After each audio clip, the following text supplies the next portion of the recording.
Manipuri Wari Pambi Channelna tabiriba pumnamakku amuk hana taramna oksari. Manipuri itihas ki wari paring amada Manipurda political agent oina lisamaga sanipan mabudra mathoidagi lisamaga samapan supna manga phawbada political agent oina laibiramba Major Maxwell gi maramda paudam uduna laksari. Wari paring ase taminaraga Major Maxwell gi maramda khangjin minarasi. Major Maxwell, political agent in Manipur and the Superintendent of the State 1905. Maxwell gi angang oiringai gi Maxwell se angang oiringai da London da laiba school amada lairik tammi. Haiba school se da matric pass tawi. Lairik tamna sana khonabasu yamna thawai yaujarami. Mahak cricket sanaba yamna pammi. Lamjen tanaba amasung sagol tongduna lamjen tanaba se yamna hainai. Mahak matam manghandana honaba yamna kalli. First aid ki thabak yamna hainarami amasung mahakna first aid tawduna migi seba tawba se mahak yamna pamjai. Sahi kunthra sudringaida mahak luhongi. Mahak ki nupina nurse ki thabak tawi. Mahak masa ani poi. Mahak na maraiba ki damakta lal kaya salami. Mahak na lal satpada laibak kaya thengnarami. Thengnariba laibak sing adugi sanabi lonchat sajat kaya uraklami. Mahak na hairiba laibak sing adugi sana lonchat sajat kaya amadi makhoigi punsi marel uraklami. Tumba saba khangdana laibak ki damakta haiduna awa ana kaya thengnarami. Hairiba thengnariba awa ana sing aduna mangonda afaba ma oirami. Mahak ki mama mapana sumahakku yamna seksina yolakpa mitani. Laibak ki damakta haiduna thengnariba awaba khudingmak mayok yabada hangandaba mitani. Mahakna Dharmasala gi maigaida laiba saruk khudingmak ase Maxwell Bazar haina khangnei. Mahakna school ama lingkhalami. Bengali LP school ama Maxwell Bazar da lingkhalami. Wakhal yamna khanganba amasung minungsi sauba matawni. Karigumba singnaba pot ama ubada khangriba fawba thiganba mini. Mahakna satkhiba laibak adugi lolado hekta khangnaba honabada hekta thuna khangba ngammi. Kanagumba mi amagi phatanaba thabak tawge haina mahak khak khande afaba thabak tawraga afaba mahai phangani haiba se mahakki wakhalni. Mahakna mahakki masada semba adugumna mafam adugi mi singado semge haina khalli. Mahakna lan chatpada jing kaya turel kaya amasung jangal kaya landuna salami. Maraiba ki damakta fanaba tawba misak amani haiba se London da laiba mi khudingmakna khangi. British na India gi manung da laiba state pumnamak joy tawrami. British na lausilliba laiba kumnamak ki manung da Manipur na aroiba laubani. British na Manipur haiba state ase lai haiba se makoina khangde. Hek haurakpadagi hauna Manipur asidi ningthau panduna lairami. Singna koisillaga kanasu uduna laiba laibakni. Kanagumba maitai lalonba singna sing ase haudoktuna satlaga lalol itik tawrami. Makoina phawdok phawjin tawba se kanasu ude. Sayep singna urami. Mi singna sing ase haudok phawjin tawraga chatpa se uraga mafam asida karino ama lairamle haina khalli. Sayep singna yengba matamda singna koisillaga lairamba laibak ama lairami. Hairiba laibak ase laihau yamna senba laibak ama oirami. Hairiba Manipur haiba laibak ase Sangrila Valley gumbani. Laibak ase Virgin soil ni. Mina khangdaba laibak ni. Hairiba laibak ase masana state hot oiduna ningthau panduna adum lairami. Ningthau panba maning makha tamba laibak ni. Ningthau na sasan tawba laibak ni. Chingsu tamsu ningthau gi lamni. Chingda chingmi singna hundaduna lai. Maitai ningthauda loipot karaga laibani. Makoina maitai ningthauda piba khazna asibu loipot haina khangnei. Maitai ningthaugi lamda chingkhong chingyada laibani. Haiba singgi magi loipot ase British ki matamdasu adum maitai ningthauda loipot kaduna lairami. British laktrinaigi matamdagi adum maitai ningthauda loipot kaduna leirami. Haiba ningthau panba leibak asida sayepsingna landaduna Manipur haiba leibak ase lausilami. Matam aduda England gi Maxwell bu political agent ama oina Manipur da tharami. Mahak ase pukchel tappa akhangkan ba amasung mathauna phaba misak amani. Matam aduda Mountbatten na India gi Viceroy oirami. Viceroy na Maxwell bu khwaidagi asingba mini haiduna mahakku Manipur gi damakta tharami. Mahakna mafam adugi sasana do phajana tawgani haiduna tharakpani. Mahakna bu chatkraba mafam ado phajana semgani haibase British singi wakhalni. Manipur da Maxwell na lakpada maitai ningthauna mahakku changhankhide. Manipur gi lambi thong chawkhattabado uraga mahakna yamna nungairamde. Matam khara leiraga Manipur gi lambi thong pumnamak mahakna semlami. Sasansu sayepsingna ningthaugi makhada sasan tawrami. Mahakna Kangla manungda leiba Surchandra Maharaj ki machanupi Rajkumari Sanatombi bu Maxwell sahebna laurami. Hapta Bangla manungda Sanatombi ga leiminarami. Ahanbada igi yum amada leirami. Mado sidoklaga anauba yum ama sarami. Anauba saba yum aduda makhoi ani leiminarami. Mahakna Maxwell School lingkhalami. Dharma Salarom thangba maikai ase Maxwell haina khangnei. Mahakna Bengali LP School ama Maxwell Bazar da lingkhalami. Maxwell Life History. Maxwell ase London da leiba Thames Torrell gi mapanda pokpani. Mabu pokpa mapana jahaz ki thabak tawi. Mabu pokpa mamana nurse ki thabak tawi. Makhoi masin manau ahumni. Nupa ani nupi amani. Maxwell na nupi thiraba matung yamna kuina leiraga manau nupa yaima do nupi thiki. Maxwell masa ani poi. Nupa ama amasung nupi amani. Nupi na ahalni. Nupa na atonbani. Nupi masa do isai sakpa amasung jagoi saba pami. Nupa aduna sana khonabada yamna pami. Maxwell gi imung se yamna nungai yai phaba imung oina tawi.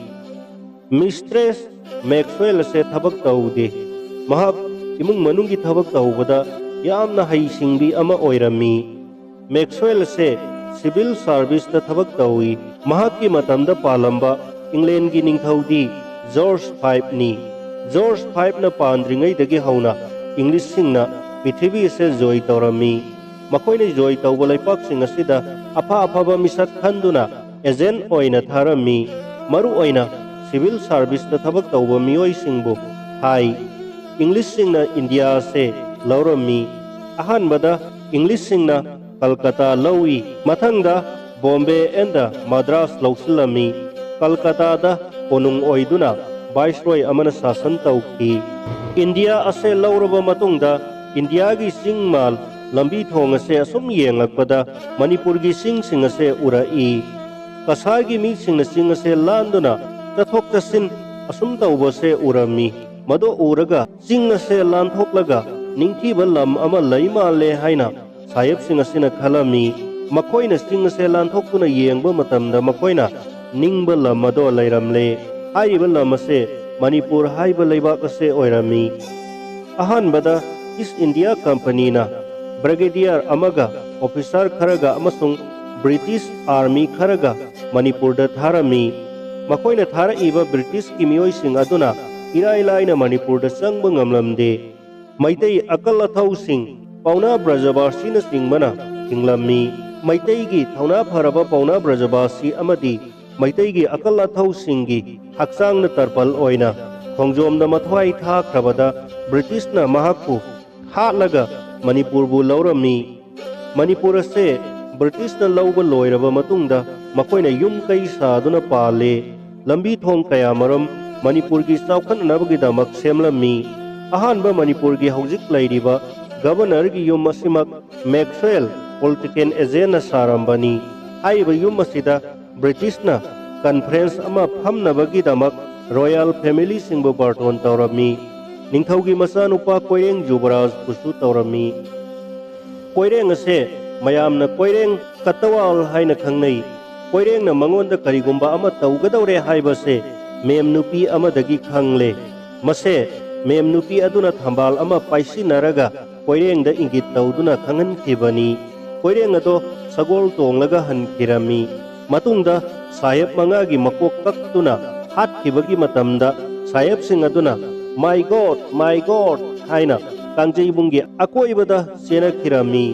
Maitai singna khangdaduna sahib sing asibu go khongdun seli hai. Matam aduda Maxwell na political agent oina lairami. Maxwell ase mathauna laiba haisingba mini. East India Company na Maxwell bu mapuk pukchel tappi amasung leibaki sasansu hai haiduna mahaku Manipurda political agent oina tharakpani. Maxwell na sathiba mafam adudi soidana leibak mara chetna pangani haibase East India Company gi wakhalni.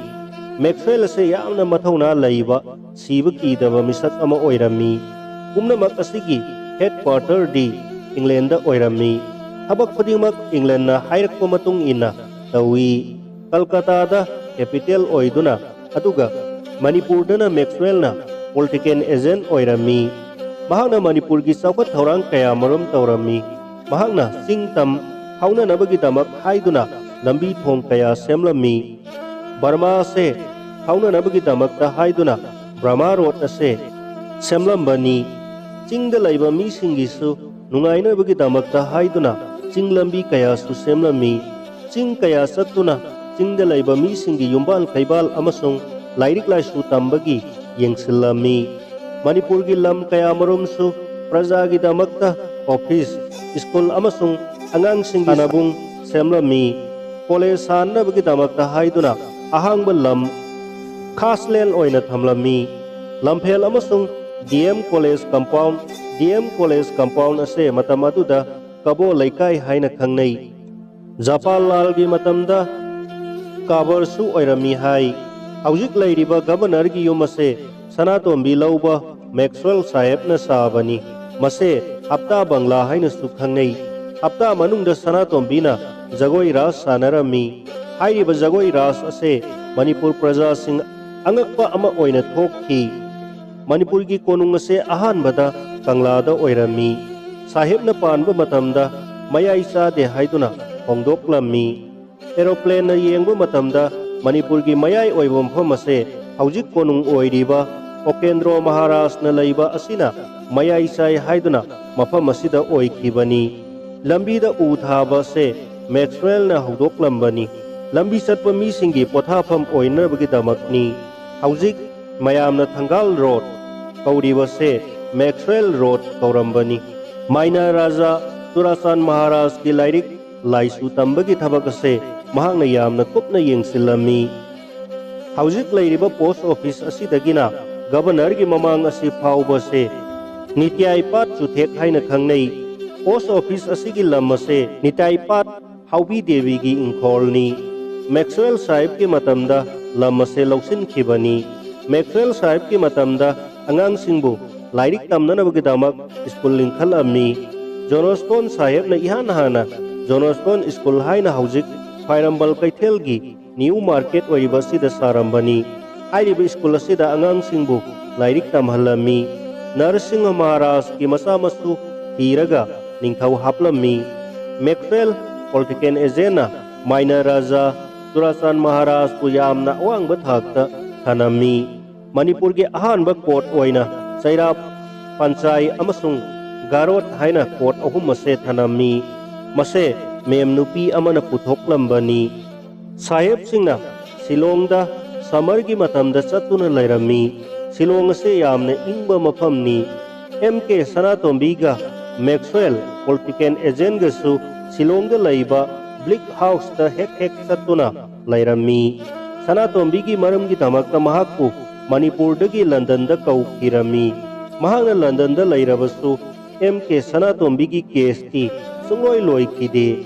Case asigi maramdi Sanatombi bu magi nupa mayumdagi khainadana laukibagini. Case asigi maramase London da su yamna kupna hizilami. Manipur da laiba praja singna yamna sauba irang ama thokhi. Manipur da case asigi maramda iba Silongdagi lakpa haudai yamba Chaitanya na ibani. Maxwell bu London da yamna thuna kaurami. Maxwellna Londonda salamdaida Sanatombibusu Londonda chatnanaba hairami. Sanatombina khumki aidi Manipur Govinda thadokpa ngamjaroi. Maduda Maxwellna haiki ai Londonda chalage ai amuk thuna lake. Nanga aiga lamangdonggi nung asina yum saraga aikoi ani amuk laiminasi. Maxwellna chatkibase Lisin Samapan Supna Manga February thadani. Sanatombi nare tabada mahak Londondagi Kolkata thorai. Mahak thorakpa matamda Sanatombi sire tabada Maxwell kubi siktuna yamna nungaitana leirami.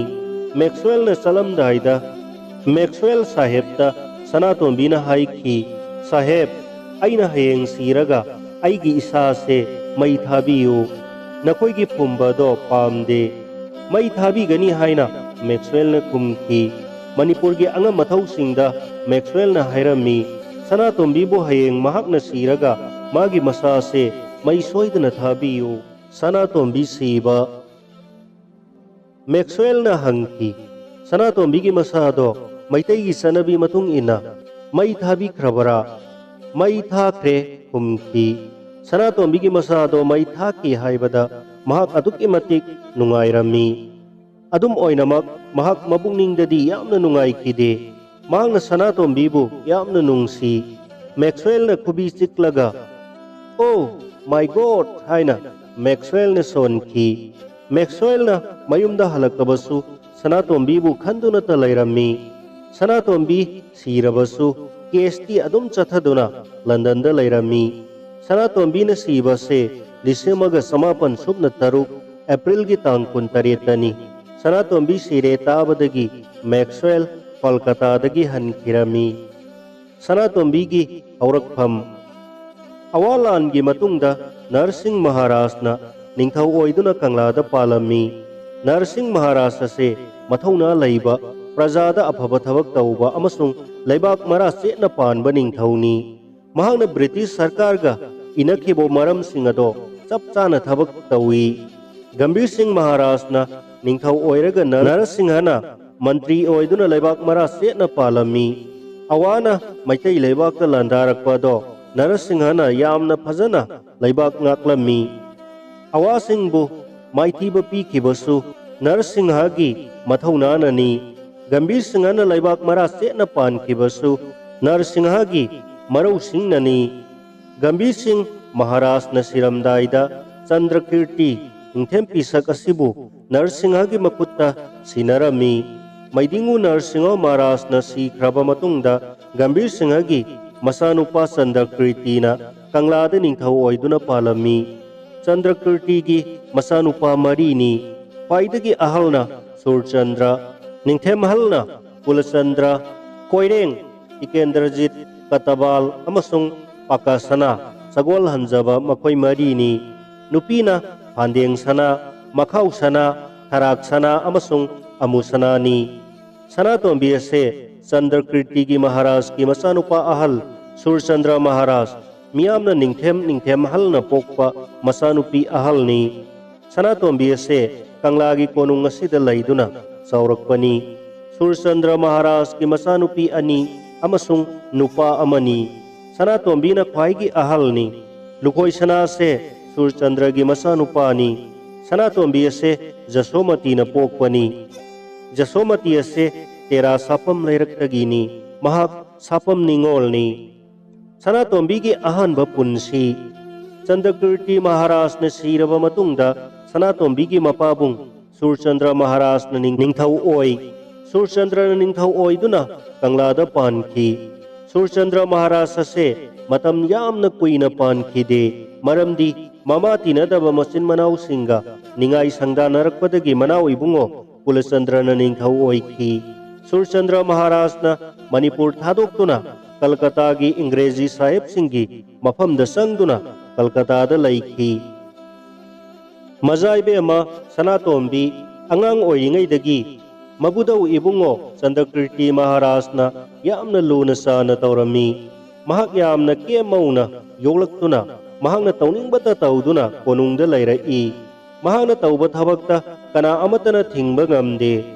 Mabudawna asuki matik luna sana tauba haibabu mabudawna satpa khudingda mahaksu loinai asida natana laibake harau kumaigi matamdasu Mabudaw ibungo Chandrakirti Maharajna masunupi Sanatombibusu uduna satli mazaibe ama Sanatombi mapi naina yolakpani mahak kang sanaba jagoi saba amasung isai sakpa loina ningthina hai nupi ama oibagi haunabi imung manunggi thabak thanasu changkhona khangi masigi mathakta ningthau masa ama oibagi chap chaba gun singa loinana body losing laibi amasung puksel chaubi ningthau masa nupi amasu oirami magi manau ibe ama khomdon sanagi masa singi mateng oina ba haiduna mahakna lupa lising mangagi will ama iduna thamlami mahakna sikraba matungda mazaibe ama khomdon sanagi masa nupa Ramlal na lupa lising amumam lauthokki Ramlal school inspector oirami mahak uripok taurang bam laikai da leirami Maino Singh Ramlal gi mapa amasung khomdon sanagi mapuroibani haujik sagolbal amasung uripok lona bada lairiba thong ahai bse Maino gi mingda sakiba thongni mazaibe masana tombi asuk nungai rabasu mahakku pokko mapabung Maharaj Surchandrana Manipur thadokna Kolkata da laikraga kanna sana hakchang iraktana adum Kolkata da iswargi khuya tanki masida mazaibe masana tombigi thamoida asuki matik chokhi amasung nungai khide sana tombi thajaba Maharaj Chandrakirti gi mazaibungo ahal Surchandra Maharaj mayamna khangnaba ningthemhal gi mazaibe ma sana tombi mapung marai pharaktuna nupi masa ama oibagi luhong khongdong bagi sahi matang sahi tara tare tara nipan suraklami laisabi amagi haunabi ningthiba gunsing sakta suda amata watana hazabi mazaibe masana tombini laibakna mazaibe masana tombigi asumna phajaba amasung sahi matang asidi thajabagi luhongbagi matam oire matik chaba bor nupa yengduna thajakhibana farabani haina ngangnarakle Sanaibe ama Sanatombigi mama sijanasu Sanatombibu thajabana chumla male haina khanduna matik chaba bor thiba hauki asum thirakpada wangkhai laikai da laiba nongmai themgi Manikchan Singhabu mazaibe ama Sanatombigi bor oina khanki Manikchan karbar tauba mioini mahak langphai toina sattuna karbar tawi maram aduna mahak lolli kayamok ningthina khangi sahebna panwa matam asida atai lon khangba mioise yamna tangi adubu mahakki mapadi laikhidre mamatanga loinana lairami asumna sanakhya ibe mana ningthaugi masanupi amagi haunabi chapchana awong awun amasung minai misal phauba tamduna mazaibe masana tombibu nongmai them Manikchan da thajaki Manikchan di magi karbar gi damak langphai chathok chasin tauba do adom chathari Manikchan gi mama Sanatombi gi manembokna Sanatombi bu yamna nungsina sana tauduna mahakna tauningbata tauduna nongmai themgi imungdasu mazaibe ama Sanatombi lairakhi mazaibe ama Sanatombi manai misal ulaklabasu mahak yum amagi mau ama oibagi haunabi imung manunggi thabak thana pumnamak mahak masamakna hekta tauthoi amasung manemgi sebasu phajana adumak tawi nongmai themgi imung mazaibe ama Sanatombi angang oina nongmai them wangkhai leikaida onglaktuna lairakle mahakna tauba thabak khudingda manembokna mahakpu angang oina luhonglakpa aduda manemna mamau ibe mabu kari amata tuka thibiramde madugi mahutta yamna nungsina loinarami Sanatombi ningthau macha oidunasu amasung manai masel leidunasu migi makut khak ngaide mahak masamakna thengnaruba thabak ado hekta tauthoi masida natana hironsu adum sai ningthau macha nupi amani haiduna khak chauthokpa taude Manikchan nasu Manipur dagi pochai atai tiklaga mayang lomda puduna chatlaga pochai singado thadok lui aduga mahakna Manipur da lakpa matamda atai atopa pochai sing adum puthoklaga Manipur da yoli mahakna Sanatombi-gidamakta akhannaba potchaina chingba kaya leiraktuna makoi nungaina leiminarami. Asumna Nongmaithemgi imungda Mazaibema Sanatombi-na nungaina leiraklaba matungda ahongba ama lakpa hauki. Sanatombi Nongmaithem Manikchangi yumda aduk nungaina leirakpado Maxwell Sahebka thengnarubadagi mahakki pukningda wakhal ama laktuna ahongba khongjel ama lakpa gumkhre. Marak asida mahakna awonba wakhalga loinana mapabung ibungo Maharaj Surchandrana Kalkatada senduna Sahebki mafamda changjaduna laikhiba adugi nungaitabasu hauki. Matam asida Maitai Puyagi thajanaba wari Sanagi Senpakta lamhuina mayung hangani haibagi wafam thokibado Mazaibema Sanatombi-ga Maxwell Sahebki matang asidagini. Sanatombi-ga Maxwell-ga ahanba unaba. Mazaibema Sanatombi Nongmaithem Manikchan mapuroibagi mayumda mau ama oiduna nupi ama oibagi thabak thana tawduna lairi. Manikchandi ayama matamda langphaida lai.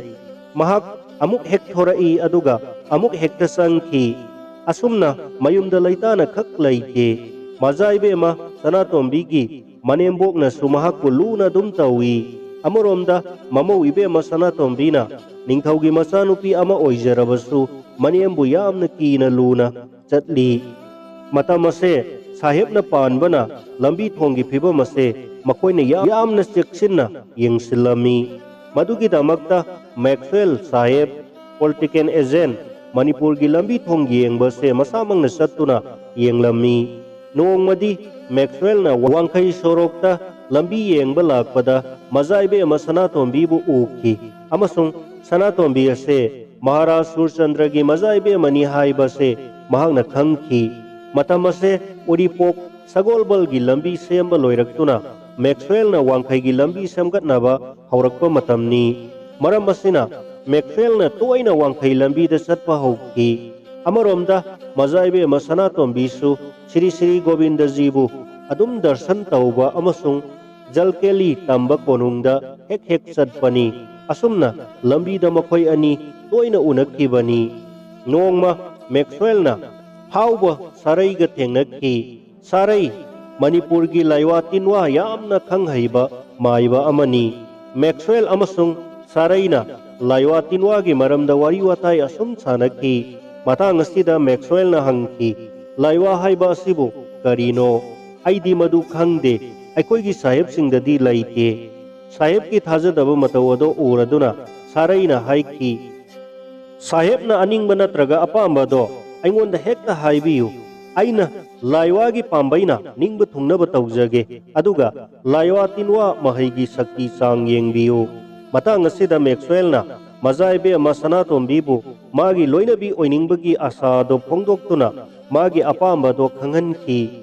Maxwell-na Mazaibema Sanatombi-bu khoidare haiba khangladuna Sarai-na atar gulab ama Sahebta piduna manam namhanki.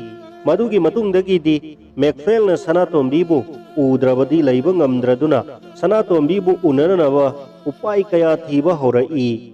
Matam asida Mazaibema Sanatombi-di Nongmaithem mayum Wangkhaida lairami. Asumna Maxwell Wangkhai Sorokta toina chatpa horai.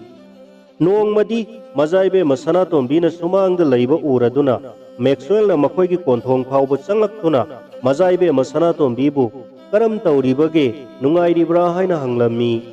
Mazaibema Sanatombi paukhum amatadi piba ngamdre. Adum oinamak Mazaibemagi maithongda momondi adum nokhi. Saheb wahi khara ado hairamlaga adum chatki.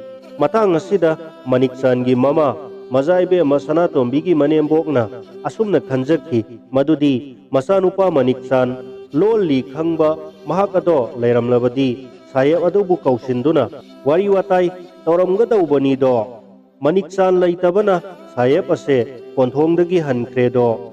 Matamgi matung inna Wangkhaigi lambi semba loikiduna Wangkhai lambida toina lakhidre. Amaromda Maxwell-na East India Company-gi order amagi matung inna mahak England-da chatki. Matam kharadi Mazaibema Sanatombi amasung Maxwell unakhide. Mazaibema Sanatombi sana hakchang irami. matam asida manik chandi magi karbargi damakta langkhaida lairammi mahak mazaibe masanatombi gi hakchang ibagi pau taramde adubu manik chan halaklabada mamasi ibe mada sanatombina masangamdabagi pau ado nongmaithem imungna kaigidamakta konungda khangalaktribano haina saurammi asumna mazaibe masana hakchang iringaida mazaibe masanatombi sana konungda laiki matam asida Maxwell Sahibsu halaktuna masigi pau se tarami adubu makhoi anidi unaba phangnaramde matam kuina Sahib ka unaba phangaktrabada mazaibe masanatombina mapu selungbaga wa tanaki makoina tanakibu wafam ado minai nupi amana takhiduna magi mapukningda nungaitaba poktuna asumna masindagi wahai oina thokhi sanaibe masibu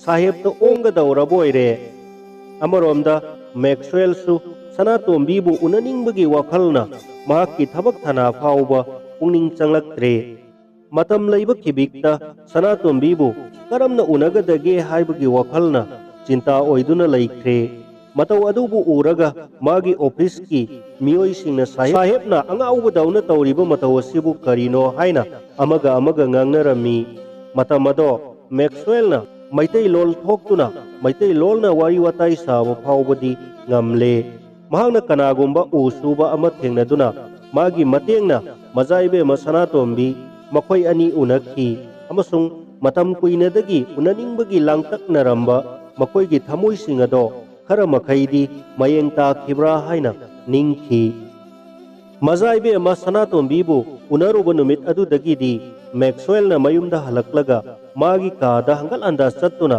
wakhalgi langla langjinna punduna lairuraba matungda sumna hairaklammi aina sariba yum masida sanatombiga ekhoi ani laiminarabadi aihak onthokna nungaigani Maxwell gi wakhal Maxwell English haiba chawkhalaba jati adugi misak amani ahanbada mahak mathau chapchana khangba English jati gi laibak ngakpagi haisingba misak ado oirami Manipurda laktuna political agent oiduna mathau khangba English officer ama oina thabak thana khudingmak pungning changlami asumna Maxwell magi punsigi lambida ahongbagi wakhal lakpa hauraklammi mahak masamak English jati gi mioi amani haiba phawba kaurabra haina ningki maru oina mazaibe masanatombiga unarubadagi magi wakhal sanatombigi samasda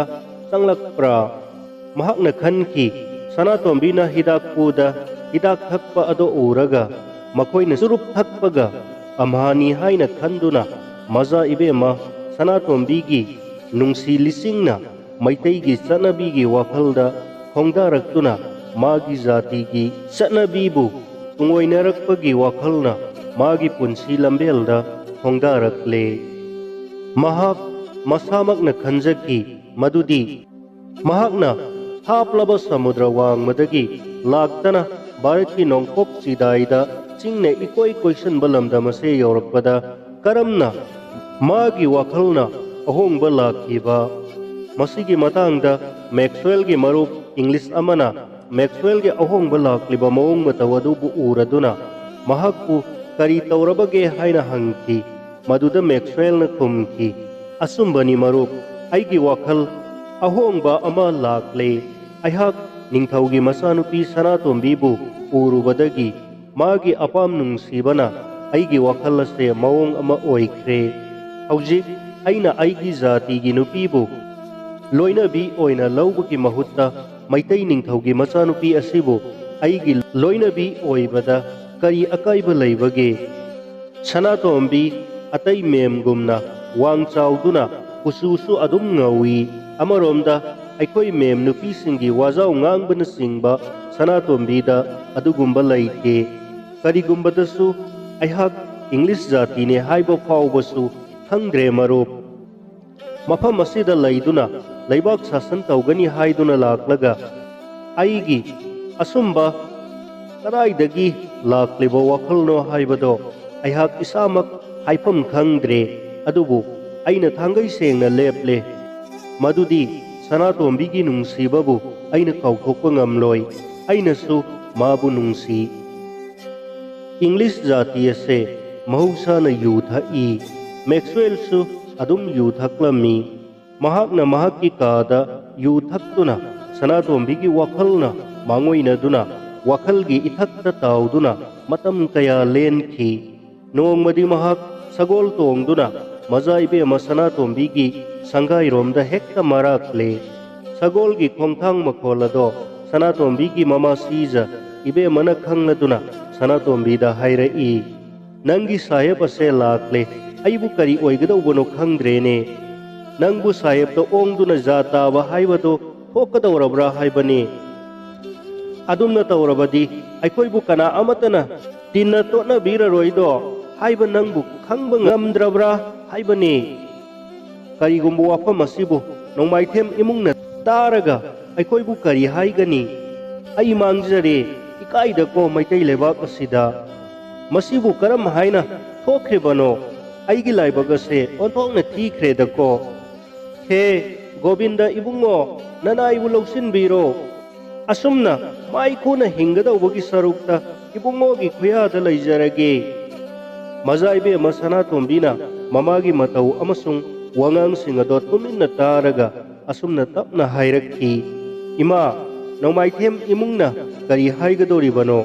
ꯑꯩꯕꯨ ꯅꯣꯡꯃꯥꯏꯊꯦꯝ ꯏꯃꯨꯡꯗꯒꯤ ꯈꯥꯏꯅꯔꯕ ꯅꯠꯇ꯭ꯔꯣ? ꯑꯩꯅ ꯑꯇꯣꯞꯄ ꯅꯤꯄꯥ ꯑꯃꯗ ꯑꯃꯨꯛ ꯌꯨꯝ ꯄꯥꯟꯕꯗ ꯀꯔꯤꯁꯨ ꯀꯥꯏꯗꯦꯅ꯫ ꯑꯗꯨꯒ ꯖꯥꯠ ꯕꯤꯖꯥꯠꯀꯤ ꯃꯇꯥꯡꯗꯗꯤ, ꯅꯨꯡꯁꯤꯅꯕꯁꯤꯡꯒꯤ ꯃꯐꯝꯗꯗꯤ ꯑꯃꯠꯇꯅꯤꯅꯦ ꯏꯃꯥ"꯫ ꯁꯅꯥꯇꯣꯝꯕꯤꯒꯤ ꯋꯥꯈꯜ꯫ ꯃꯖꯥ ꯏꯕꯦꯝꯃ ꯁꯅꯥꯇꯣꯝꯕꯤꯒꯤ ꯅꯨꯡꯁꯤ ꯋꯥꯈꯜ ꯁꯅꯥ ꯀꯣꯅꯨꯡꯗꯒꯤ ꯍꯧꯈꯤꯕꯅꯤ꯫ ꯃꯦꯛꯁꯋꯦꯜ ꯁꯅꯥ ꯀꯣꯅꯨꯡꯗ ꯁꯤꯔꯤꯖꯨꯠ ꯃꯍꯥꯔꯥꯖꯒ ꯎꯅꯕ ꯇꯣꯏꯅ ꯂꯥꯛꯈꯤ꯫ ꯑꯁꯤꯒꯨꯝꯕ ꯇꯥꯟꯖꯥ ꯑꯁꯤꯗꯒꯤ ꯃꯖꯥ ꯏꯕꯦꯝꯃ ꯁꯅꯥꯇꯣꯝꯕꯤ ꯑꯃꯁꯨꯡ ꯃꯦꯛꯁꯋꯦꯜ ꯃꯈꯣꯏ ꯑꯅꯤꯒꯤ ꯃꯔꯛꯇ ꯅꯨꯡꯁꯤ ꯅꯨꯡꯉꯣꯜꯒꯤ ꯑꯍꯥꯟꯕ ꯈꯣꯡꯊꯥꯡ ꯑꯣꯏꯈꯤ꯫ ꯅꯨꯡꯁꯤꯕꯒꯤ ꯃꯐꯝꯗ ꯖꯥꯠ ꯕꯤꯖꯥꯠꯀ ꯋꯥ ꯂꯩꯇꯦ꯫ ꯃꯖꯥ ꯏꯕꯦꯝꯃ ꯁꯅꯥꯇꯣꯝꯕꯤꯅ ꯃꯦꯛꯁꯋꯦꯜꯕꯨ ꯎꯕꯃꯛꯇꯗ ꯃꯥꯒꯤ ꯊꯃꯣꯏꯗ ꯅꯨꯡꯁꯤꯕ ꯍꯥꯏꯕ ꯇꯤꯜ ꯑꯗꯨꯅ ꯆꯤꯛꯈꯤꯗꯨꯅ ꯃꯇꯝ ꯄꯨꯝꯕꯗ ꯃꯦꯛꯁꯋꯦꯜꯒꯤ ꯅꯨꯡꯁꯤ ꯆꯩꯔꯥꯅ ꯃꯇꯝ ꯄꯨꯝꯕꯗ ꯃꯍꯥꯛꯄꯨ ꯉꯥꯏꯍꯥꯛꯇ ꯁꯥꯟꯇꯤ ꯑꯣꯏꯅ ꯂꯩꯍꯟꯈꯤꯗꯦ꯫ ꯑꯃꯔꯣꯝꯗ ꯒ꯭ꯌꯥꯟ ꯂꯩꯔꯕ ꯆꯥꯎꯈꯠꯂꯕ ꯖꯥꯇꯤ ꯑꯃꯒꯤ ꯋꯥꯌꯦꯜ ꯊꯧꯔꯥꯡꯒꯤ ꯗꯥꯏꯇ ꯂꯧꯔꯤꯕ ꯆꯥꯎꯈꯠꯂꯕ ꯏꯪꯂꯤꯁ ꯖꯥꯇꯤ ꯑꯃꯒꯤ ꯃꯤꯑꯣꯏ ꯑꯣꯏꯔꯤꯕ ꯃꯦꯛꯁꯋꯦꯜ ꯁꯥꯍꯦꯕꯁꯨ ꯃꯖꯥ ꯏꯕꯦꯝꯃ ꯁꯅꯥꯇꯣꯝꯕꯤꯒꯤ ꯅꯨꯡꯁꯤꯕꯒꯤ ꯏꯆꯦꯜꯗ ꯂꯩꯁꯤꯜꯂꯛꯇꯨꯅ ꯃꯍꯥꯛꯁꯨ ꯃꯖꯥ ꯏꯕꯦꯝꯃ ꯁꯅꯥꯇꯣꯝꯕꯤꯕꯨ ꯃꯥꯒꯤ ꯊꯃꯣꯏꯗ ꯃꯥꯒꯤ ꯊꯥꯡꯒꯩ ꯁꯦꯡꯕ ꯅꯨꯡꯁꯤꯕꯤ ꯅꯨꯄꯤ ꯑꯃꯅꯤ ꯍꯥꯏꯅ ꯃꯥꯒꯤ ꯊꯃꯣꯏꯗ ꯂꯦꯡꯗꯅ ꯊꯝꯈꯤ꯫ ꯑꯁꯨꯝꯅ ꯃꯈꯣꯏ ꯑꯅꯤꯒꯤ ꯅꯨꯡꯁꯤ ꯏꯆꯦꯜ ꯂꯦꯞꯂꯝꯗꯦ꯫ ꯃꯖꯥ ꯏꯕꯦꯝꯃ ꯅꯣꯡꯃꯥꯏꯊꯦꯝꯗ ꯑꯣꯡꯈꯤ, ꯑꯗꯨꯕꯨ ꯃꯥꯒꯤ ꯋꯥꯈꯜꯅ ꯃꯥꯒꯤ ꯅꯨꯡꯁꯤꯈꯤꯕ ꯃꯤꯑꯣꯏ ꯑꯗꯨꯕꯨ ꯀꯥꯎꯕ ꯉꯝꯈꯤꯗꯦ꯫ ꯃꯔꯝ ꯑꯗꯨꯃꯛꯅ ꯃꯖꯥ ꯏꯕꯦꯝꯃ ꯁꯅꯥꯇꯣꯝꯕꯤ ꯅꯨꯄꯥ ꯃꯌꯨꯝꯗꯒꯤ ꯍꯜꯂꯛꯇꯨꯅ ꯁꯅꯥ ꯀꯣꯅꯨꯡꯗ ꯂꯩꯈꯤ꯫ ꯁꯅꯥ ꯀꯣꯅꯨꯡꯗ ꯂꯩꯗꯨꯅꯁꯨ ꯃꯖꯥ ꯏꯕꯦꯝꯃ ꯁꯅꯥꯇꯣꯝꯕꯤꯒꯤ ꯊꯃꯣꯏꯗ ꯃꯦꯛꯁꯋꯦꯜꯒꯤ ꯅꯨꯡꯁꯤ ꯋꯥꯈꯜꯅ ꯃꯍꯥꯛ ꯃꯄꯨꯡꯅꯤꯡ ꯃꯀꯥ ꯂꯥꯝꯅ ꯂꯩꯕ ꯉꯝꯗꯦ꯫ ꯅꯨꯡꯁꯤ ꯃꯥꯒꯤ ꯋꯥꯈꯜꯅ ꯃꯥꯕꯨ ꯃꯇꯝ ꯂꯩꯕ ꯈꯤꯕꯤꯛꯇ ꯆꯤꯟꯇꯥꯒꯤ ꯄꯣꯠꯂꯨꯝꯅ ꯃꯥꯡ ꯑꯣꯏꯅꯗꯨꯅ ꯂꯩꯔꯝꯃꯤ꯫ ꯃꯄꯨ ꯍꯟꯖꯕ ꯃꯥ ꯈꯛꯇꯅꯗꯤ ꯋꯥꯐꯝ ꯑꯁꯦ ꯈꯪꯕꯅ ꯃꯦꯛꯁꯋꯦꯜꯒꯤ ꯃꯔꯝꯗ ꯋꯥꯔꯤ ꯀꯌꯥ ꯁꯥꯈꯤ꯫ ꯍꯟꯖꯕꯅ ꯃꯁꯨ ꯏꯕꯦꯝꯃꯗ ꯁꯨꯝꯅ ꯍꯥꯏꯈꯤ, "ꯁꯅꯥ ꯏꯕꯦꯝꯃ, ꯁꯥꯍꯦꯕ ꯑꯗꯨꯁꯨ ꯁꯅꯥ ꯏꯕꯦꯝꯃꯅ ꯇꯧꯔꯤꯕ ꯃꯑꯣꯡ ꯑꯁꯤ ꯃꯉꯥꯏ꯫ ꯃꯍꯥꯛꯁꯨ ꯁꯅꯥ ꯏꯕꯦꯝꯃꯒꯤ ꯋꯥꯈꯜꯗ ꯃꯇꯝ ꯆꯨꯞꯄ ꯈꯟꯗꯨꯅ ꯂꯩꯕ꯭ꯔꯥ ꯀꯔꯤꯅꯣ? ꯁꯅꯥ ꯏꯕꯦꯝꯃꯕꯨꯇ ꯍꯪꯗꯨꯅ ꯂꯩ"꯫ ꯃꯗꯣ ꯇꯥꯕꯗ ꯃꯖꯥ ꯏꯕꯦꯝꯃ ꯁꯅꯥꯇꯣꯝꯕꯤꯅ ꯍꯥꯏꯈꯤ, "ꯏꯄꯨ, ꯃꯥꯅ ꯑꯩꯕꯨ ꯇꯣꯏꯅ ꯍꯪꯉꯤ ꯍꯥꯏꯕ꯫ ꯏꯄꯨ, ꯑꯩꯅꯁꯨ ꯃꯥꯕꯨ ꯍꯪꯂꯛꯏ ꯍꯥꯏꯗꯨꯅ ꯈꯔ ꯍꯥꯏꯕꯤꯌꯨ"꯫ ꯍꯟꯖꯕꯅ ꯍꯥꯏ, "ꯁꯅꯥ ꯏꯕꯦꯝꯃꯅ ꯍꯥꯏꯕꯤꯗꯕꯒꯤ ꯋꯥꯅꯤ, ꯅꯅꯥꯏꯅꯄꯨ ꯁꯣꯏꯗꯅ ꯍꯥꯏꯖꯒꯅꯤ꯫ ꯁꯥꯍꯦꯕꯇꯤ ꯁꯅꯥ ꯏꯕꯦꯝꯃꯕꯨ ꯇꯣꯏꯅ ꯍꯪꯈ꯭ꯔꯕ ꯄꯣꯠꯅꯤ"꯫ ꯃꯖꯥ ꯏꯕꯦꯝꯃ ꯁꯅꯥꯇꯣꯝꯕꯤꯒꯤ ꯃꯅꯥꯎꯅꯨꯄꯤ ꯈꯣꯝꯗꯣꯟ ꯁꯅꯥ ꯑꯉꯥꯡꯗꯤ ꯑꯣꯏꯔꯤꯕꯤ ꯑꯗꯨꯅ ꯃꯆꯦꯝ ꯁꯤꯖꯅ ꯃꯦꯛꯁꯋꯦꯜꯒ ꯂꯩꯅꯔꯤꯕ ꯑꯗꯣ ꯃꯄꯥꯕꯨꯡ ꯁꯅꯥꯈ꯭ꯌꯥꯅꯆꯤꯡꯕ ꯑꯇꯩꯅ ꯈꯪꯂꯕꯗꯤ ꯀꯔꯤ ꯍꯥꯏꯒꯗꯒꯦ ꯍꯥꯏꯅ ꯃꯆꯦꯝ ꯁꯤꯖꯗ ꯍꯥꯏꯈꯤ꯫ ꯃꯗꯨꯗ ꯃꯆꯦꯝ ꯏꯕꯦꯝꯃ ꯁꯅꯥꯇꯣꯝꯕꯤꯅ ꯍꯥꯏꯈꯤ, Mana tina haige haijasanu ai Maxwell bu nungsi mabu udabada aise angaubi gumlabani aihak mangonda soidana yum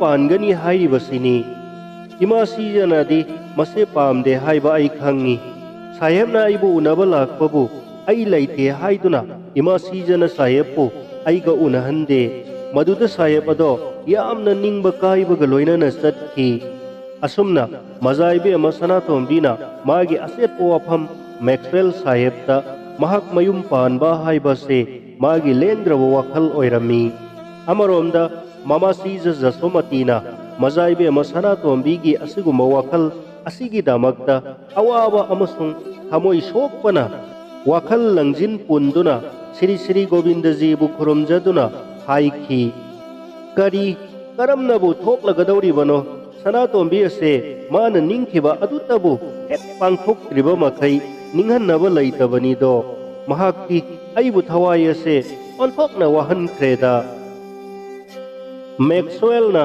Sanatombi lauba nongma Maxwell na mazaibe ma Sanatombi bu unanabagi damakta lakhi amasung mahakna Sanatombi gi mama ibemada mahak mazaibe ma Sanatombi bu unaba lakpani mahakpu mazaibe maga unhanbiyu haiki maduda mazaibe ma Sanatombi gi mama sija ibe magi thamoida asauba amasung pendabaga loinana haiki Sanatombi unaba yaroi mahak naduna lai maduda Maxwell ningba kaibaga loinana mayumda hankraga amuk tanna magi sipai singa loinana laklaga mazaibe ma Sanatombi bu sagolda hapkattuna mahakna matam aduda hapta bangla haina khangnaba haujikna governor gi bangla oiriba magi banglada urakhirami Maxwell masadi maitai lol ningthina ngangba ngamduna maitai lol thoklami adubu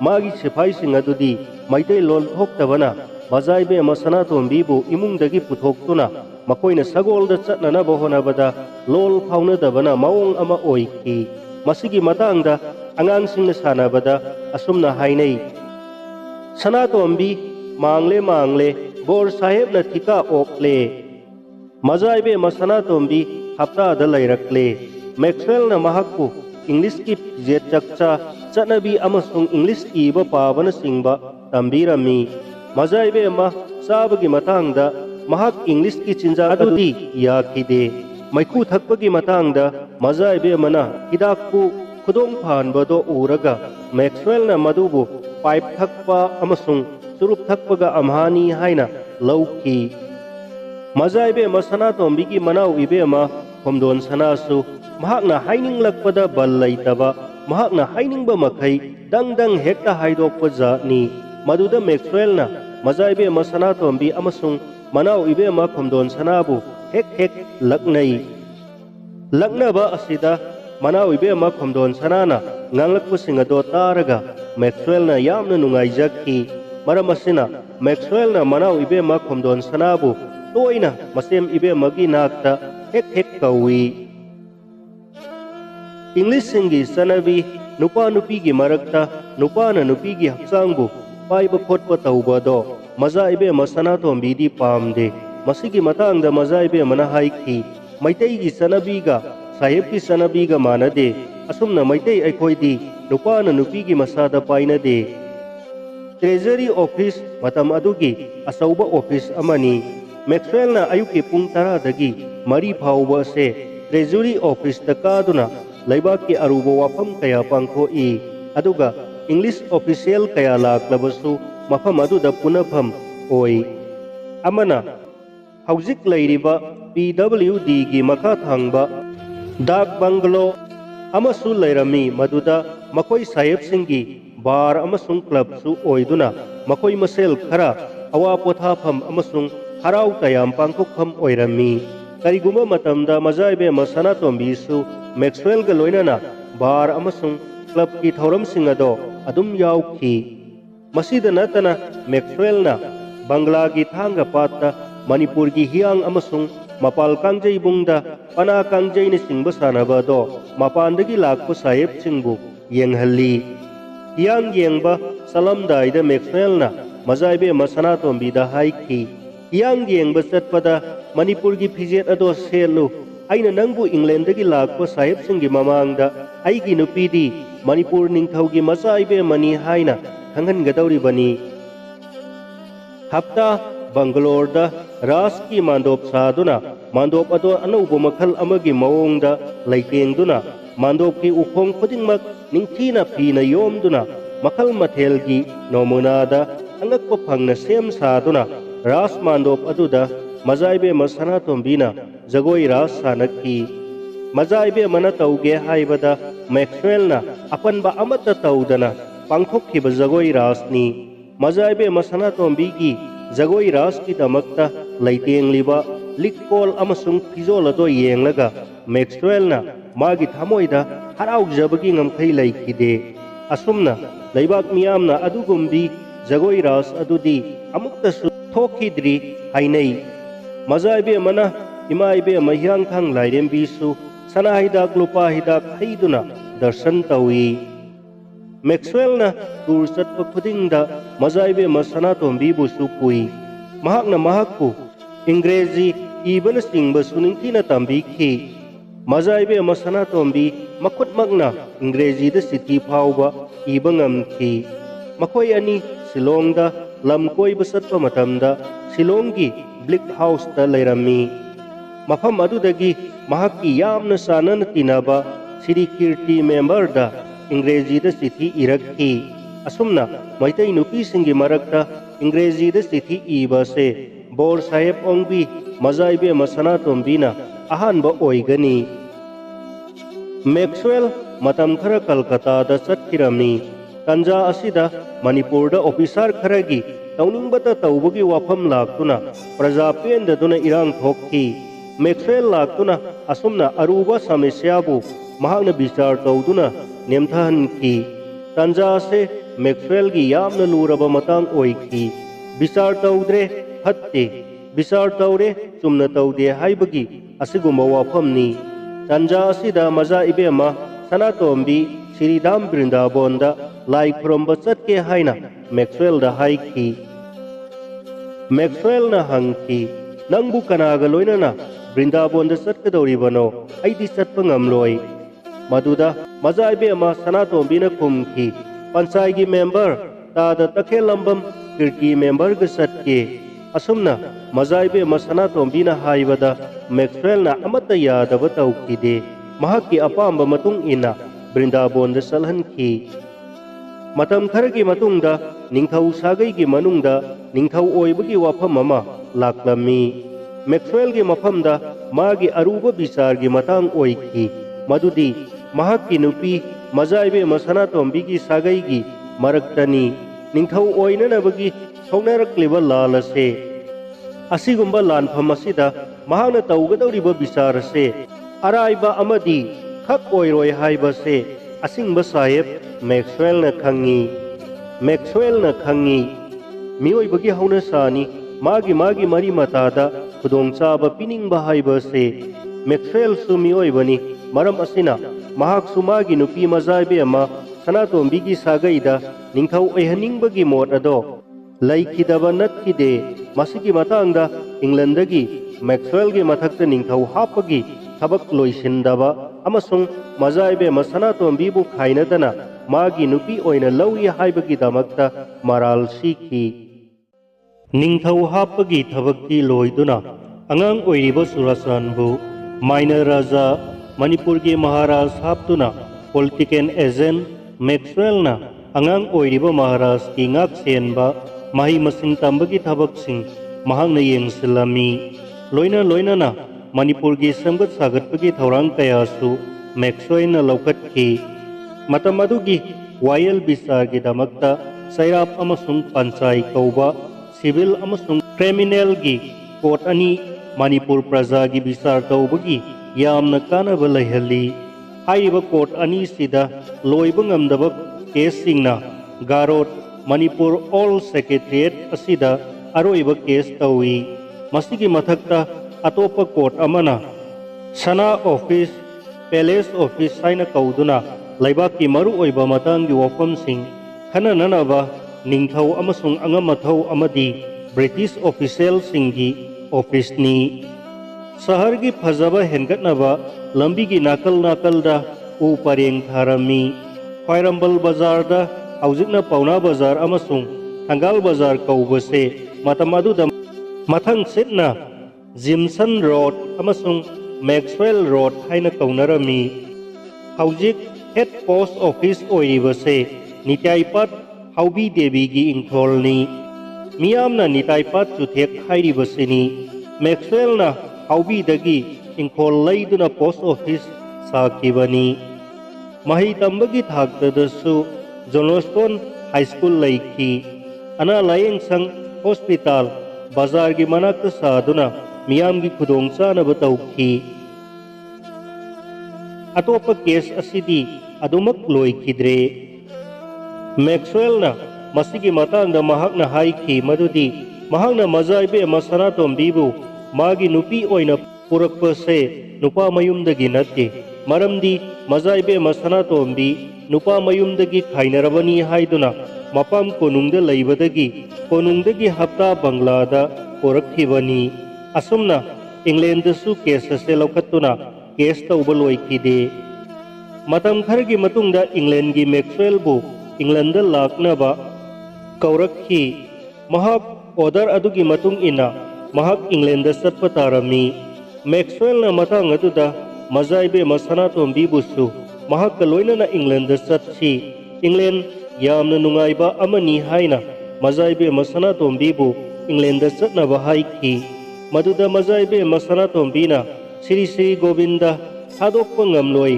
ꯃꯍꯥꯛ ꯃꯁꯤꯗ ꯑꯁꯨꯃꯛ ꯂꯩꯍꯧꯒꯦ, ꯃꯍꯥꯛ ꯇꯟꯅ ꯑꯃꯨꯛ ꯍꯜꯂꯛꯎ꯫ ꯃꯁꯤꯒꯤ ꯊꯕꯛꯇ ꯃꯍꯥꯛꯅ ꯃꯆꯥꯏꯕꯦꯝꯃ ꯁꯅꯥꯇꯣꯝꯕꯤꯅ ꯀꯔꯤꯒꯨꯝꯕ ꯂꯩꯇꯕ ꯁꯤꯕ ꯅꯥꯕ ꯊꯣꯛꯂꯕꯗꯤ ꯃꯍꯥꯛꯄꯨ ꯂꯩꯅꯨꯡꯗ ꯐꯨꯝꯗꯅ ꯃꯩ ꯑꯣꯏꯅ ꯊꯥꯍꯟꯕꯤꯌꯨ ꯍꯥꯏꯅ ꯍꯥꯏꯖꯈꯤ꯫ ꯃꯥꯒꯤ ꯋꯥꯐꯝ ꯑꯗꯣ ꯃꯦꯛꯁꯋꯦꯜꯅ ꯑꯌꯥꯕ ꯄꯤꯈꯤ꯫ ꯑꯁꯨꯝꯅ ꯋꯥꯐꯝ ꯀꯌꯥ ꯋꯥꯇꯦꯝꯅꯔꯕꯒꯤ ꯃꯇꯨꯡꯗ ꯃꯦꯛꯁꯋꯦꯜ ꯏꯪꯂꯦꯟꯗꯒꯤꯗꯃꯛꯇ ꯏꯝꯐꯥꯜ ꯃꯅꯤꯄꯨꯔ ꯊꯥꯗꯣꯛꯈꯤ꯫ ꯆꯠꯂꯝꯗꯥꯏꯒꯤ ꯃꯇꯝꯗ ꯃꯦꯛꯁꯋꯦꯜ ꯃꯍꯥꯛꯅ ꯇꯁꯦꯡꯅ ꯅꯨꯡꯁꯤꯖꯕ ꯃꯆꯥꯏꯕꯦꯝꯃ ꯁꯅꯥꯇꯣꯝꯕꯤꯕꯨ ꯀꯥꯏꯅꯕꯗ ꯃꯥꯒꯤ ꯃꯃꯤꯠ ꯑꯅꯤꯗ ꯑꯁꯦꯡꯕ ꯄꯤꯅ ꯃꯃꯤꯠ ꯑꯅꯤ ꯑꯗꯣ ꯄꯨꯝꯆꯣꯠ ꯆꯣꯠꯅ ꯆꯠꯈꯤ꯫ ꯑꯃꯔꯣꯝꯗ ꯃꯆꯥꯏꯕꯦꯝꯃ ꯁꯅꯥꯇꯣꯝꯕꯤꯁꯨ ꯀꯥꯏꯅꯕꯒꯤ ꯃꯩꯁꯥꯗꯣ ꯃꯉꯣꯟꯗꯁꯨ ꯐꯥꯎꯈꯤꯗꯕ ꯅꯠꯇꯦ꯫ ꯑꯁꯨꯝꯅ ꯃꯦꯛꯁꯋꯦꯜꯅ ꯆꯠꯈꯤꯕ ꯃꯥꯏꯀꯩꯗ ꯃꯄꯤ ꯏꯔꯥ ꯆꯦꯟꯗꯨꯅ ꯂꯦꯞꯇꯨꯅ ꯑꯗꯨꯝ ꯌꯦꯡꯗꯨꯅ ꯂꯩꯍꯧꯈꯤꯕꯅꯤ꯫ ꯁꯅꯥꯇꯣꯝꯕꯤꯒꯤ ꯑꯔꯣꯏꯕ ꯄꯨꯟꯁꯤ꯫ ꯃꯆꯥꯏꯕꯦꯝꯃ ꯁꯅꯥꯇꯣꯝꯕꯤ ꯄꯨꯟꯁꯤꯒꯤ ꯂꯝꯕꯤꯗ ꯁꯅꯥ ꯀꯣꯅꯨꯡꯗꯒꯤ ꯋꯥꯡꯈꯩ ꯑꯃꯁꯨꯡ ꯍꯞꯇꯥ ꯕꯪꯒ꯭ꯂꯥꯗ ꯑꯋꯥ ꯅꯨꯡꯉꯥꯏꯒꯤ ꯄꯨꯟꯁꯤꯒꯤ ꯇꯨꯔꯦꯜꯗ ꯍꯤꯅꯥꯎꯗꯨꯅ ꯆꯠꯂꯛꯄꯗ ꯃꯥꯒꯤ ꯍꯤꯒꯤ ꯍꯤꯅꯥꯎ ꯁꯥꯔꯤꯕ ꯃꯦꯛꯁꯋꯦꯜꯅ ꯏꯪꯂꯦꯟꯗ ꯆꯠꯇꯕ ꯌꯥꯗꯕꯗꯒꯤ ꯃꯇꯥꯡ ꯑꯣꯏꯗꯨꯅ ꯆꯠꯈ꯭ꯔꯕꯗ ꯃꯥꯒꯤ ꯍꯤꯅ ꯏꯆꯦꯜꯒꯤ ꯃꯇꯨꯡ ꯏꯟꯅ ꯆꯠꯄ ꯉꯝꯂꯛꯈꯤꯗꯦ, ꯃꯔꯝꯗꯤ ꯃꯦꯛꯁꯋꯦꯜ ꯄꯣꯂꯤꯇꯤꯀꯦꯜ ꯑꯦꯖꯦꯟꯠ ꯑꯣꯏꯅ ꯕ꯭ꯔꯤꯇꯤꯁ ꯁꯔꯀꯥꯔꯅ ꯑꯃꯨꯛ ꯊꯥꯔꯛꯈꯤꯗ꯭ꯔꯦ꯫ ꯃꯦꯛꯁꯋꯦꯜ ꯃꯅꯤꯄꯨꯔꯗ ꯊꯣꯔꯛꯈꯤꯗ꯭ꯔꯦ꯫ ꯑꯅꯧꯕ ꯃꯤ ꯑꯣꯏꯅ ꯑꯃ ꯀꯔꯅꯦꯜ ꯁꯦꯛꯁꯄꯤꯌꯔꯕꯨ ꯃꯅꯤꯄꯨꯔꯒꯤ ꯑꯅꯧꯕ ꯄꯣꯂꯤꯇꯤꯀꯦꯜ ꯑꯦꯖꯦꯟꯠ ꯑꯣꯏꯅ ꯂꯥꯛꯈꯤ꯫ ꯃꯇꯝ ꯑꯁꯤꯗ ꯃꯆꯥꯏꯕꯦꯝꯃ ꯁꯅꯥꯇꯣꯝꯕꯤ ꯁꯅꯥ ꯍꯛꯆꯥꯡ ꯏꯗꯨꯅ ꯐꯝꯁꯦꯟꯅꯔꯝꯃꯤ꯫ ꯃꯍꯥꯛ ꯁꯅꯥ ꯍꯛꯆꯥꯡ ꯏꯔꯦ ꯍꯥꯏꯗꯨꯅ ꯂꯟꯗꯟꯗ ꯂꯩꯕ ꯃꯦꯛꯁꯋꯦꯜꯒꯤ ꯃꯐꯝꯗ ꯄꯥꯎ ꯊꯥꯗꯨꯅ ꯈꯪꯍꯟꯈꯤ꯫ ꯃꯦꯛꯁꯋꯦꯜ ꯃꯥꯒꯤ ꯅꯨꯡꯁꯤꯖꯔꯕꯤ ꯃꯆꯥꯏꯕꯦꯝꯃ ꯁꯅꯥꯇꯣꯝꯕꯤ ꯁꯅꯥ ꯍꯛꯆꯥꯡ ꯏꯔꯦ ꯍꯥꯏꯕꯒꯤ ꯄꯥꯎ ꯇꯥꯕꯗ ꯃꯍꯥꯛ ꯇꯟꯅ ꯃꯅꯤꯄꯨꯔꯒꯤꯗꯃꯛꯇ ꯈꯣꯡꯁꯥꯜꯂꯛꯇꯨꯅ ꯀꯜꯀꯇꯥ ꯌꯧꯔꯛꯈꯤ꯫ ꯅꯨꯡꯉꯥꯏꯇꯕꯗꯤ ꯃꯦꯛꯁꯋꯦꯜꯅ ꯀꯜꯀꯇꯥ ꯌꯧꯔꯛꯄ ꯃꯇꯝꯗ ꯈ꯭ꯔꯤꯁꯇ 1806 ꯑꯁꯤꯗ ꯁꯅꯥꯇꯣꯝꯕꯤꯅ ꯁꯪꯁꯥꯔꯗꯒꯤ ꯕꯤꯗꯥꯏ ꯂꯧꯗꯨꯅ ꯃꯥꯒꯤ ꯃꯤꯑꯣꯏꯁꯤꯡꯕꯨ ꯇꯨꯡꯑꯣꯏꯅꯗꯨꯅ ꯑꯁꯤꯕꯒꯤ ꯈꯌꯥꯠꯇ ꯇꯥꯗꯨꯅ ꯑꯔꯣꯏꯕ ꯌꯥꯍꯤꯞ ꯑꯣꯏꯈꯤ꯫ ꯃꯍꯥꯛꯅ ꯁꯤꯗ꯭ꯔꯤꯉꯩꯗ ꯃꯍꯥꯛ ꯃꯈꯨꯠꯃꯛꯅ ꯂꯨꯄꯥ 5,000ꯒꯤ ꯄ꯭ꯔꯣꯃꯤꯁꯔꯤ ꯅꯣꯠ ꯑꯃ ꯃꯥꯒꯤ ꯃꯅꯥꯎꯅꯨꯄꯤ ꯃꯆꯥꯏꯕꯦꯝꯃ ꯈꯣꯝꯗꯣꯟ ꯁꯅꯥꯒꯤ ꯃꯤꯡꯗ ꯏꯗꯨꯅ ꯊꯝꯂꯝꯃꯤ꯫ ꯃꯃꯩꯗ ꯈꯣꯝꯗꯣꯟ ꯁꯅꯥ ꯃꯁꯥꯅ ꯐꯪꯈꯤ꯫ ꯃꯦꯛꯁꯋꯦꯜ ꯀꯜꯀꯇꯥꯗ ꯃꯆꯥꯏꯕꯦꯝꯃ ꯁꯅꯥꯇꯣꯝꯕꯤꯅ ꯂꯩꯈꯤꯗꯕꯒꯤ ꯄꯥꯎ ꯑꯣꯏꯅ ꯇꯥꯔꯦ꯫ ꯃꯍꯥꯛ ꯃꯅꯤꯄꯨꯔ ꯌꯧꯗꯨꯅ ꯃꯥꯒꯤ ꯅꯨꯡꯁꯤꯖꯔꯕꯤ ꯁꯅꯥꯇꯣꯝꯕꯤꯕꯨ ꯎꯅꯅꯕꯒꯤ ꯑꯁꯥ ꯂꯩꯇ꯭ꯔꯕꯗ ꯊꯃꯣꯏ ꯁꯣꯛꯅ ꯅꯨꯡꯉꯥꯏꯇꯕꯒ ꯂꯣꯏꯅꯅ hangki. Sanatombibu maitaygi haunabi matung ina mahaki asiba masabu maida thakibara. Mai thaki haiba khangabada Maxwell na khanjakhi madudi magi aroiba matamda magi apamba do thokhiba do Maxwell gi thamoida apenba amadi oikhi. Adubu aroiba matamda majaibe magi nungsijarabi Sanatombibu unahaudabada ningba kairaba thamoiga loinana mahak amuk hanna magi maraibak England hankhirami. Asumna Bor Saheb Ongbi majaibe Sanatombi mapunsi lom khibaga loinana amasung Lieutenant Colonel ISRP Maxwell ISCCSI political agent na England hankhiba makoi anigi aroiba warigi panduk oikhi. Siri Takhelambam Parphlogi Mabudau Siri Kirti Singh Manipur gi Panchai member oirami. Maxwell gi hakakta oiba member ni. Siri Kirti member da Maxwell na irakpo chithi ama yauri. Sanatombi na laitraba matungda lisamaga samapan sumna taru May thagi kuntareta Siri Kirti Singh da irakpani. Maxwell na hai. However, fate has ordained otherwise, and she has left many sad hearts behind. Maxwell na chithi amada hairai. I greatly regret leaving Manipur. Hairiba chithi ase Sanatombi na laitraba matungda Disima samapan sumna taru Megi kuntaret Sri Kirti member da irakpani. Sri Takhelambam Kirti member se Panchai member ni. Maxwell na hapliba member ni. Sri Kirti Singh Sanskrit MA ni. Mahak Kasida tamba MA ni. Maxwell na Sanatombibu lairik tambikhi. Sanatombi masamak English na chithi iba ngamki. Sri Kirti Singh da Sanatombi masamak na chithi irakhi.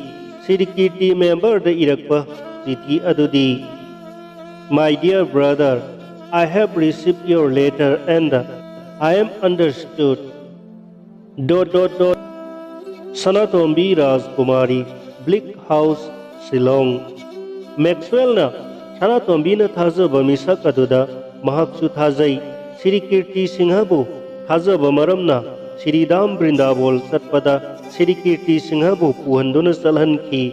Sri Kirti Singhada Maxwell Saheb na hairakhi. Sanatombi poloi khibara hangbada Sri Kirti na khumki. Sanatombi poloi khi madota avada Maxwell na aduki matik haraukhi. Sanatombi ki masa se maino khongdagi khara satkhatlaga poloi bani. Nungado asang bani. Haujiki nungado laitre. Maramdi ising saubada nungado satkraba male. Mahakna lupa 5,000 promissory note su thamlami. Pukri katpa se mahi sawi hainai maitai singna maram aduna saheb na Sanatombi gi damakta haiduna tera pukri haiduna asauba pukri ama saheb na taurambani. Sarai rongbagi nupi sapam ningol Nura Nungthil saibini. Sarai rongbagi masai bungo Garbaniwas pamahiba haibadi Jingda matam khara lairami haiduna mahakki maming pamahiba kawi. Mahak haubam selungbagi masanupi ama mahakna lawi. Garbaniwas pamahibagi nupi maibam chanu amani. Mahakna Ngaubram Sai poi. Ngaubram Sai gi nupi Moirangthem chanu Ponglen khombi Lairi Laisang khombi.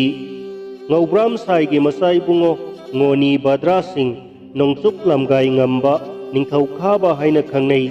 Mahakki nupi gi mamingdi Lokongbam chanu Premlata kawi. Nupi amana Yangambam chanu Padamavati kawi. Syamsai se Garbaniwas pamhibagi masani Arambam chanu na pokpani. Syamsai Purai rakpagi nupi Kiwanglon Sakha Maring Loikhombi. Narasingha Lairen Nonglen Sendreng Manik Khomba kawi. Aduga mahakna hi amasai. Hi adugi maming Saitanya kawi. Hi adugi maming lauduna Narasinghabu Saityaнаgar Singh haina khangnarami Narasingh ase Badra Singh ningthaugi masani Narasingh gi nupina Wahengbam Chanu Rasni apambi ahan Narasingh gi masa ibungo Bubon Singh Jubraj kawi Bubon Singh Jubraj ki atopa maming amana Bagendra kawi Bubon Singh na Thokchom Chanu Kumari luhongduna lawi Bubon Singh gi nupi Thokchom Chanu Kumari na Chawbiyai mapo i Chawbiyai magi nupi na Thokchom Chanu Lalita Manjuri kawi Chawbiyai mana Churasan po i Churasan tubi Khamlang isam thauba Kaijeng phaba Sari kham tirtha suba Loibi dampi ngamba Luyen langsai phaba Churasan gi nupi di Ngangbam Chanu Dana Manjuri Wairang khombi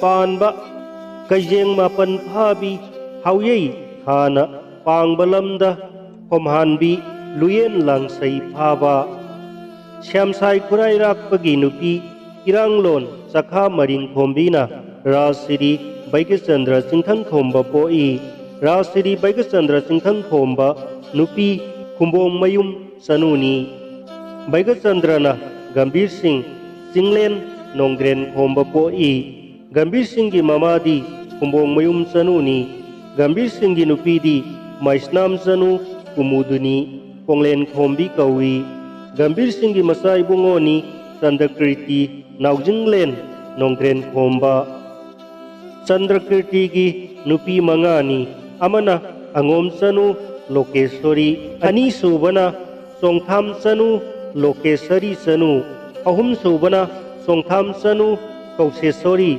mari subana Akoijam Chanu Khandalembi manga subana Thokchom Chanu Sundamukhi kawi Chandrakriti Naujinglen Lanthabagi nupi ahal Angom Chanu Surchandra Singlen Lanthaba poi Surchandra gi nupi ahumni ahanba Ngangbam Chanu Premi ani subana Khoirom Chanu Thamchet ahum subana Sapam Chanu Jasomati Surchandra Maharaj ki nupi ahan Premiena Lukoisana poi ani subanupina Khoirom Chanu Thamchetna Ombi Sana poi Sapam Chanu Jasomati na Sana tombi Khomdon Sana ani ase poi Chandrakriti gi nupi Songtham Chanu Lokeshwari na Kulachandra poi Chandrakriti gi nupi ahum suba Songtham Chanu Kauseshwari na Koireng Bir Tikendrajit poi Chandrakriti gi nupi mari suba